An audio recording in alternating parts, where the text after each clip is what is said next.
புதுச்சேரியில் ஆன்லைன் பங்கு சந்தையில் செயலினியை வாங்குவதற்கு ஆன்லைன் மூலம் பணம் செலுத்தி ஏமாந்ததாக புதுச்சேரி சைபர் கிரைம் காவல் நிலையத்தில் கொடுத்த புகார் மீது குற்றவாளியை கைது செய்தது சைபர் கிரைம் போலீஸ். புதுச்சேரியைச் சேர்ந்த ஜெயராஜ் என்பவர் இணைய வழியில் வந்த ஆல்கோ டிரேடிங் என்ற நிறுவனத்தின் மூலம் பங்கு சந்தையில் தானியங்கி முறையில் பங்குகளை வாங்க விற்க ஆசைப்பட்டு அவர்கள் அறிவித்த செயலினி சாப்ட்வேரை வாங்குவதற்காக ரூபாய் 40,000 ஆன்லைன் மூலம் செலுத்தியுள்ளார். மேலும் பணத்தை பெற்றுக் கொண்ட அந்த நிறுவனம் இவருக்கான சாப்ட்வேரை வழங்கவில்லை.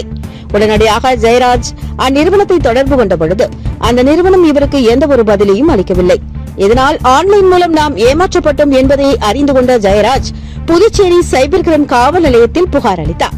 புகாரின் பேரில் முதுநிலை காவல் கண்காணிப்பாளர் நாரா சைதன்யா IPS உத்தரவின் பேரில் காவல் கண்காணிப்பாளர் டாக்டர் பாஸ்கர் மேற்பார்வையில் ஆய்வாளர் தியாகராஜின் முன்னிலையில் ஆய்வாளர் கீர்த்தி வழக்கு பதிவு செய்து ஆன்லைன் மூலம் தீவிர விசாரணை மேற்கொண்டார்.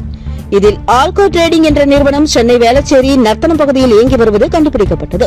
மேலும் அந்நிறுவனத்தை கண்காணித்து தீவிர விசாரணை செய்ததில் இந்தியா முழுவதிலும் பல ஆயிரம் பேருக்கு மேல் இந்த நிறுவனத்தில் பணம் செலுத்தி ஏமாற்றப்பட்டிருப்பதும் தெரியவந்ததை அடுத்து ஆய்வாளர்கள் தியாகராஜன் மற்றும் கீர்த்தி தலைமையில் சைபர் கிரைம் காவலர்கள் அருண் ரோஸ்லி மேரி, இருசவேல், வினோத், கமலி மேரி கிறிஸ்டினா இவர்களை வைத்து தனிப்படை அமைத்து சென்னை சென்று ஆல்கோ டிரேடிங் நிறுவனத்தின் உரிமையாளர் அஸ்வின் குமாரை கைது செய்து அவரிடமிருந்த 14 மடிகணினி, சொகுசு கார், 7,30,000 ரூபாய் பணம் மற்றும் இணைய வழியில் உபயோகப்படுத்திய உபகரணங்கள் போன்றவற்றை பறிமுதல் செய்து குற்றவாளியின் பெயரில் உள்ள வங்கிக் கணக்கு, அவரது நண்பர்களின் வங்கிக் கணக்கு மற்றும் மனைவியின் வங்கிக் கணக்குகளின் தகவல்களை சேகரித்து புதுச்சேரி அழைத்து வந்து தீவிர விசாரணை மேற்கொண்டு குற்றவாளியை நீதிமன்றத்தில் ஆஜர்படுத்தி சிறையில் அடைத்தது புதுச்சேரி சைபர் கிரைம் போலீஸ்.